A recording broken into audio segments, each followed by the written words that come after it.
The UES Defiant drifted silently through the void, its hull gleaming under the light of an unfamiliar star. Captain Minji Park stood on the bridge, her eyes fixed on the vast emptiness ahead. This was humanity's first venture into the Cerberus sector, a region rumored to contain habitable worlds. "Captain, I'm detecting unusual energy signatures," reported Lieutenant Juno Kim, his fingers dancing across the tactical console. "Definitely not natural phenomena." Minji nodded calmly. "Origin? 3 o'clock high, approximately 2 million kilometers and closing fast." The bridge crew tensed as a massive shape materialized on their viewscreen. The alien vessel was unlike anything in human records, a crystalline structure that seemed to bend light around its edges, easily 5 times the size of the Defiant. "Open communications," Minji ordered, straightening her uniform. "Standard greeting protocol." Before Communications Officer Jaiwo could comply, the viewscreen flickered. A tall, slender creature appeared, its iridescent skin shifting colors as it moved. 4 eyes blinked independently at the humans.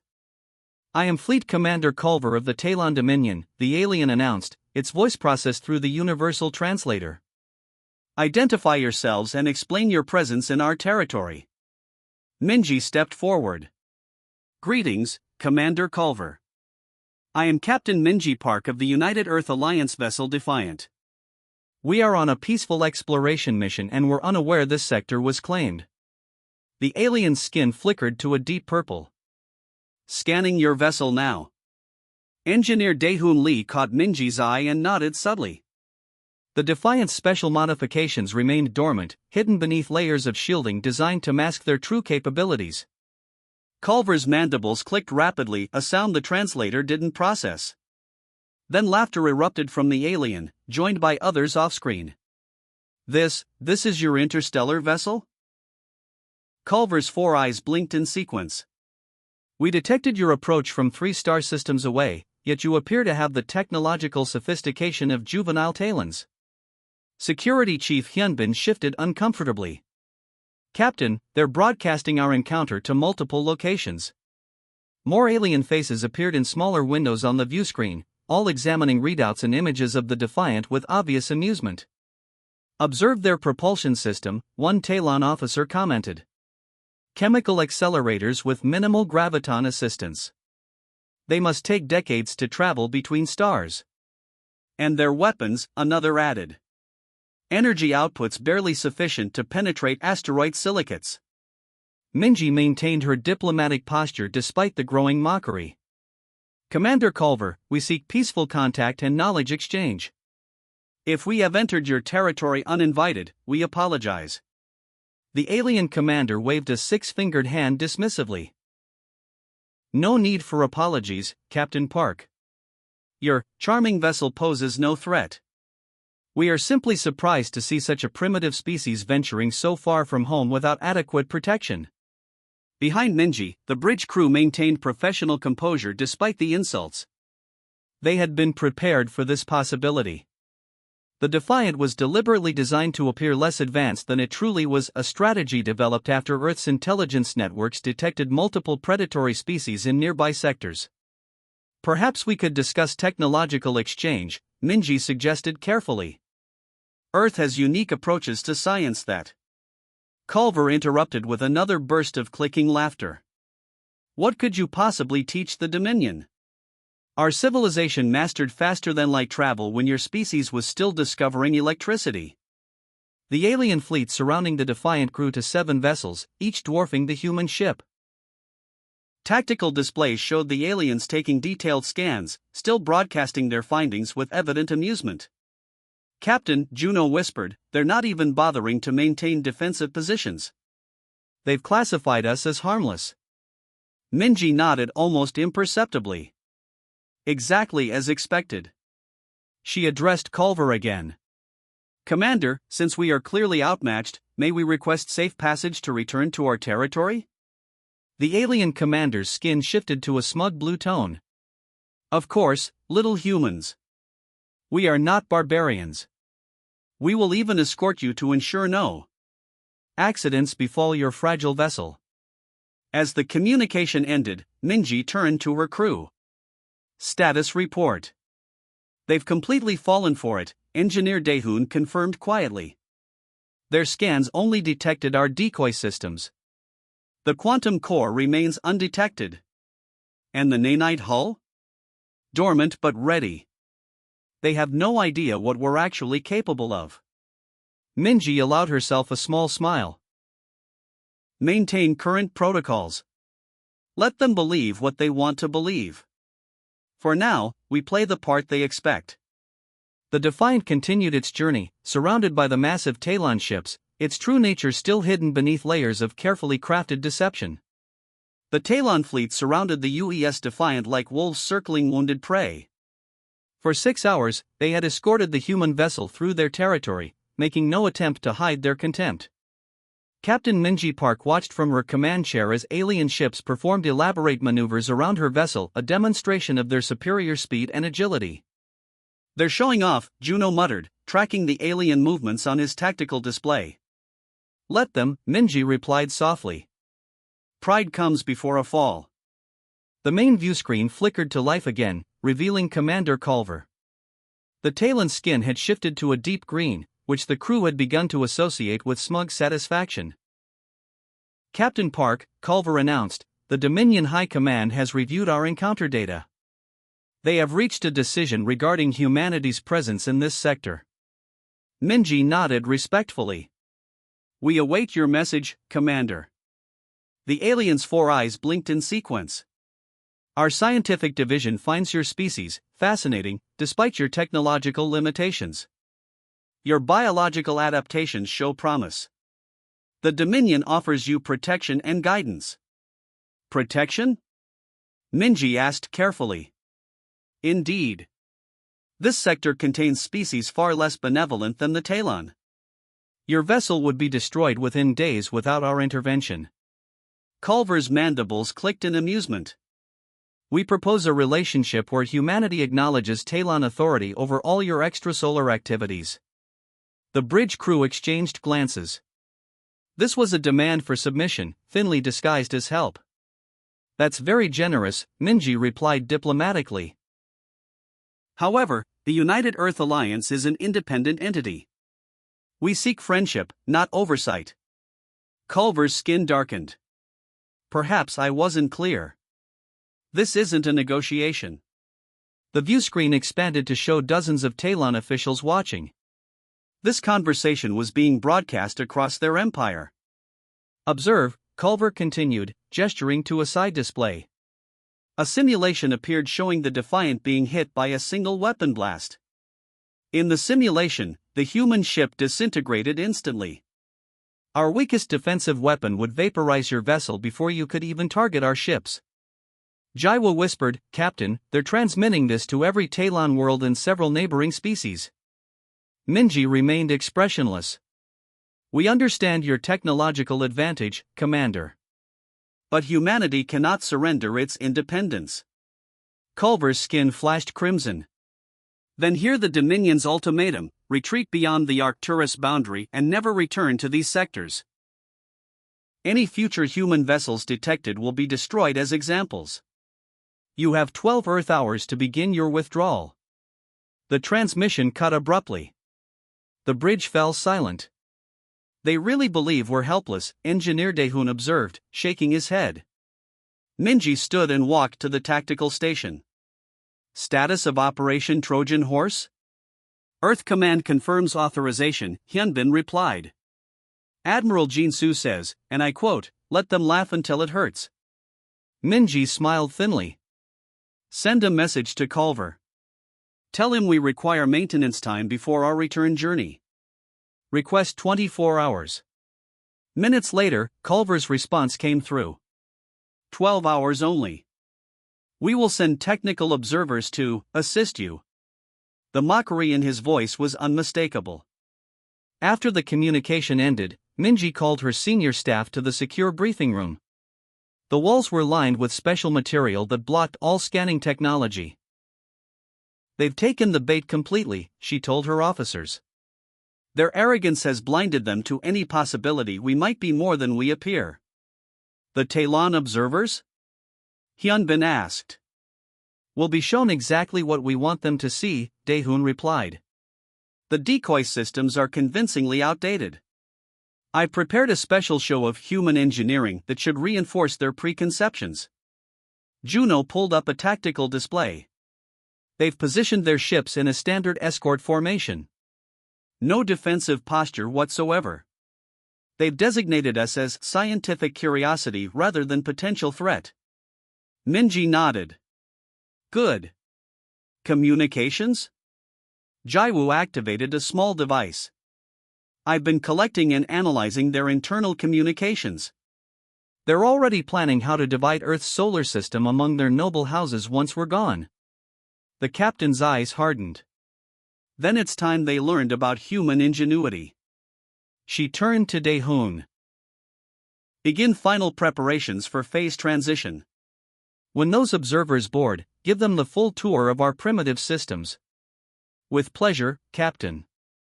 As they returned to the bridge, Minji received a private message from Earth Command. The text was simple: remember Trojan horse protocols. Appear weak when you are strong. Let them inside the walls.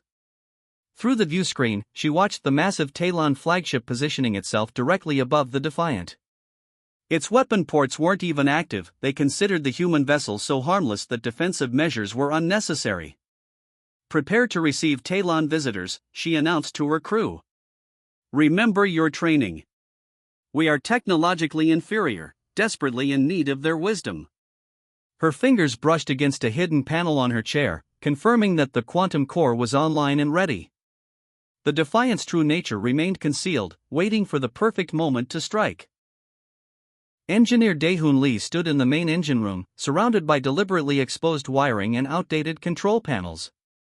The Defiant's true systems remained hidden behind false walls and quantum-locked compartments, invisible to the Talon scanning technology. They're coming, Lieutenant Jaiwa's voice whispered through his earpiece. 3 technical observers. Commander Culver wants a full inspection. Daehoon nodded to his engineering team. Places, everyone. Remember, confused but eager to learn. The airlock hissed open. 3 Talons entered, their tall frames stooping slightly under the human-sized doorway. The lead alien wore ornate decorations that seemed to indicate senior scientific status. I am Chief Scientist Melayer, the Talon announced without greeting. We will observe your repair procedures and provide guidance where your knowledge is insufficient. Daehoon bowed respectfully. We are honored by your presence. I am Engineer Lee. Please excuse our primitive facilities. The Talons moved through the engine room, their 4 eyes blinking in astonishment at the deliberately exposed mechanical components. Melayer picked up a wrench, examining it as if it were an archaeological relic. You still use physical tools for repairs? He asked incredulously.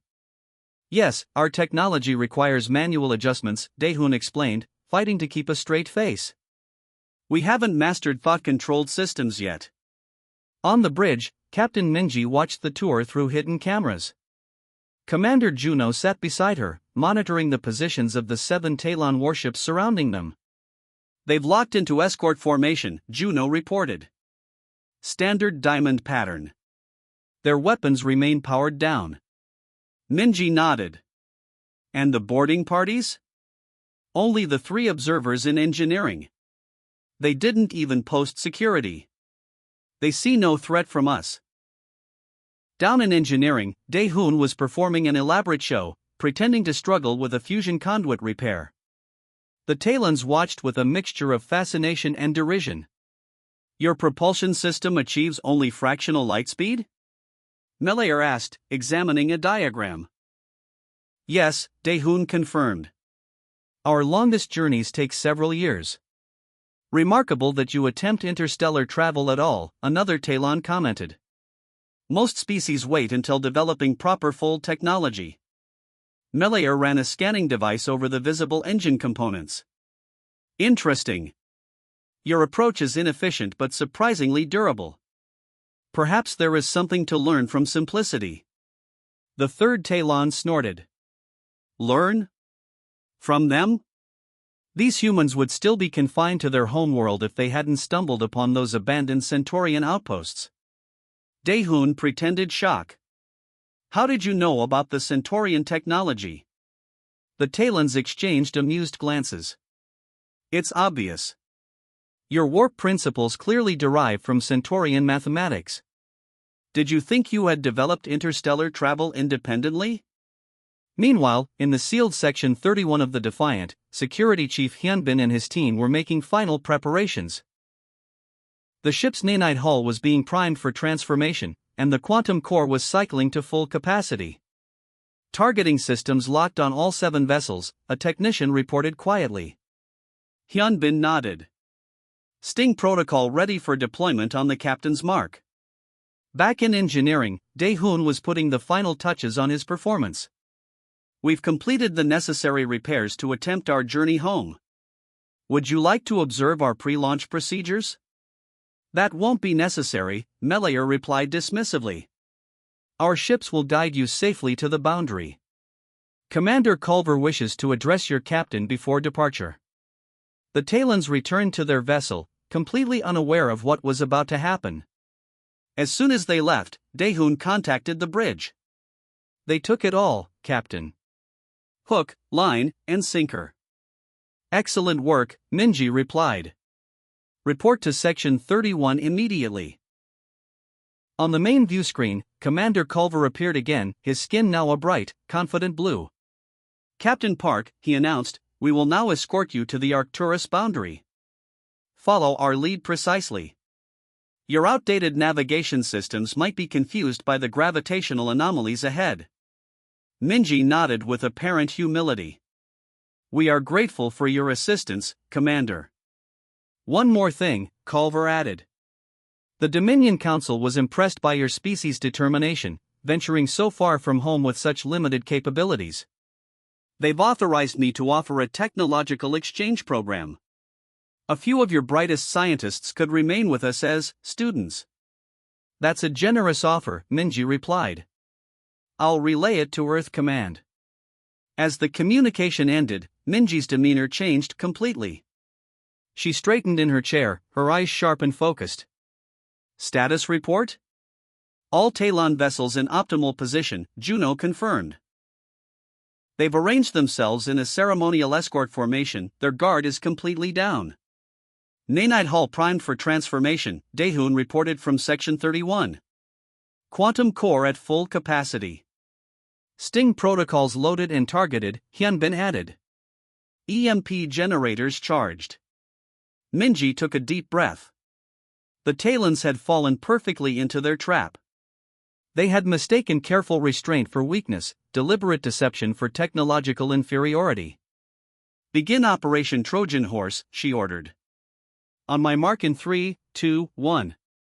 Beneath the Defiant's seemingly primitive exterior, billions of nanites began to move in perfect synchronization. The real battle was about to begin. In the dim light of early morning, Jake Anderson stood at the edge of his family's struggling farm, his calloused hands gripping a worn baseball bat. The past few months had been brutal. Corporate agricultural giants had been pushing small farmers like him to the brink of extinction. But today would be different. The Anderson farm had been in his family for generations, passed down through 4 generations of hardworking farmers who had battled drought, economic downturns, and now the most dangerous threat yet: massive agricultural corporations intent on buying out or crushing small family operations. Jake's plan was simple but risky. He and a group of local farmers had decided to take a stand. They would disrupt the operations of AgriGiant, the corporation that had been systematically buying up land and forcing small farmers into bankruptcy. Their strategy involved blocking key transportation routes and creating strategic disruptions that would draw attention to their plight. As dawn broke, trucks carrying local farmers rolled into position. They weren't violent men, but they were desperate. Years of hard work, generations of family history, and their entire way of life were at stake. Each farmer wore a determined look. They were fighting not just for themselves, but for their community's survival. The first blockade went up quickly. Massive tractors and trucks created a barrier across the main highway leading to AgriGiant's regional processing center. Jake coordinated the movement, his leadership emerging naturally. He had always been quiet, but today he spoke with a clarity and purpose that inspired those around him. Local law enforcement arrived within hours. The tension was thick, with officers unsure how to handle the situation. These weren't criminals, these were respected community members, farmers who had fed the region for decades. Some officers knew the farmers personally, creating an uncomfortable standoff. News crews arrived, sensing a significant story. Cameras captured farmers standing firm, holding signs about fair agricultural practices and the importance of family farming. Jake became an unexpected spokesperson, articulating the challenges facing small agricultural operations with surprising eloquence. AgriGiant's representatives tried negotiating, offering buyout packages that seemed generous on the surface. But the farmers understood these offers were designed to divide and conquer. Jake reminded his fellow farmers that accepting would mean surrendering not just land, but their entire way of life. As the day progressed, the strike gained national attention. Social media spread their story rapidly. Supporters from urban areas began calling their representatives, asking for protection of small farmers. What had started as a local protest was transforming into a national conversation about agricultural practices. The corporate response was calculated. AgriGiant attempted to paint the farmers as troublemakers, but their carefully crafted media strategy backfired. People saw real human beings fighting for their livelihood, not violent protesters. By evening, the farmers had successfully disrupted AgriGiant's operations. They hadn't caused damage or engaged in violence, but they had made their point powerfully. The cost of ignoring small farmers had become too high. Jake watched the sunset over the blockade, feeling a mix of exhaustion and hope. This wasn't just about saving his farm, it was about preserving a way of life. The community had come together, showing that ordinary people could stand against powerful corporations when they united. As night fell, the farmers maintained their position. They had momentum, public support, and a clear message: small farmers were not going to disappear without a fight. The strike was more than a protest, it was a statement of survival, resilience, and community strength. The next morning would bring new challenges, but for now, Jake and his fellow farmers had won something precious: respect, visibility, and a glimmer of hope for their future. Their peaceful resistance had shown that sometimes, standing together was the most powerful weapon against seemingly insurmountable odds. The morning after the protest, a surprising meeting took place in a small community center. Jake Anderson sat across from Elizabeth Reyes, a senior executive from AgriGiant, with representatives from both sides present. The tension was thick, but something had changed overnight. Public opinion had shifted dramatically. The farmers' peaceful protest had touched something deeper in the national conversation about agriculture. People were talking about more than just economic survival, they were discussing community, tradition, and the human side of farming. Elizabeth wasn't the typical corporate executive. She had grown up in a small farming community herself, a fact few people knew. Watching the protest unfold, she saw not enemies, but reflections of her own family's past. Her grandparents had been farmers who had lost their land decades ago, and that memory had never left her. Jake presented their case carefully. He showed detailed reports about how corporate farming was destroying local ecosystems, reducing crop diversity, and pushing out generations of agricultural knowledge. Unlike previous confrontations, this presentation was calm, data-driven, and compelling. The farmers proposed a radical idea, a partnership model where small farms could maintain their independence while gaining access to modern agricultural technologies and distribution networks. It wasn't about fighting AgriGiant, but finding a way to work together that respected both corporate efficiency and local farming traditions. Elizabeth listened intently. Her initial instructions had been to find ways to minimize the farmers' impact, but the protest had changed everything. The media coverage, the public support, and the farmers' strategic approach had created a new dialogue. Surprisingly, some AgriGiant board members were also supportive. They recognized that the current model of aggressive land acquisition was unsustainable. Consumers were demanding more transparent, community-focused agricultural practices. The negotiations weren't easy. Each side had years of mistrust to overcome. But they discovered unexpected common ground. Both wanted sustainable agriculture, food security, and economic stability for rural communities. Jake shared stories about his family's farming history, how his great-grandfather had developed unique crop rotation methods that were now being recognized as advanced sustainable farming techniques. Elizabeth realized that these small farmers weren't obstacles, but potential partners with invaluable knowledge. A breakthrough came when they discussed a pilot program. AgriGiant would provide technological support, advanced seeds, and distribution assistance to a group of small farms. In return, these farms would share their traditional farming knowledge and demonstrate alternative agricultural methods. The local community watched the negotiations with hope. What had started as a confrontation was turning into a collaborative effort. News outlets began covering the story as a potential model for resolving corporate community conflicts. By afternoon, a preliminary agreement took shape. It wasn't perfect, but it represented something rare in modern business: genuine mutual understanding. The farmers would maintain their independence, while AgriGiant would gain insights into more sustainable farming practices. Jake and Elizabeth shook hands, symbolizing a new approach. They weren't just representing their organizations, but bridging a gap that had divided rural and corporate worlds for generations. The agreement included provisions for training programs, technology sharing, and a commitment to preserving local agricultural diversity. Small farmers would get support without losing their identity, and AgriGiant would gain credibility by showing they could listen and adapt. As the meeting concluded, the room felt different. Farmers who had arrived ready for conflict now shared cautious smiles with corporate representatives.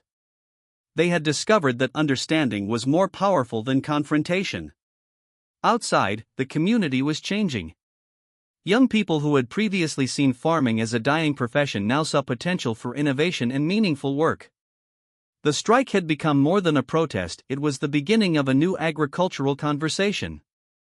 Jake looked out the window, thinking about his family's farm. For the first time in years, he felt genuine hope. The land that had sustained his family for generations might now become a beacon of possibility, showing that tradition and progress could walk hand in hand. The story of the small farmers and AgriGiant was just beginning, but it promised something remarkable: a future where business success and community values were not competing goals, but complementary ones.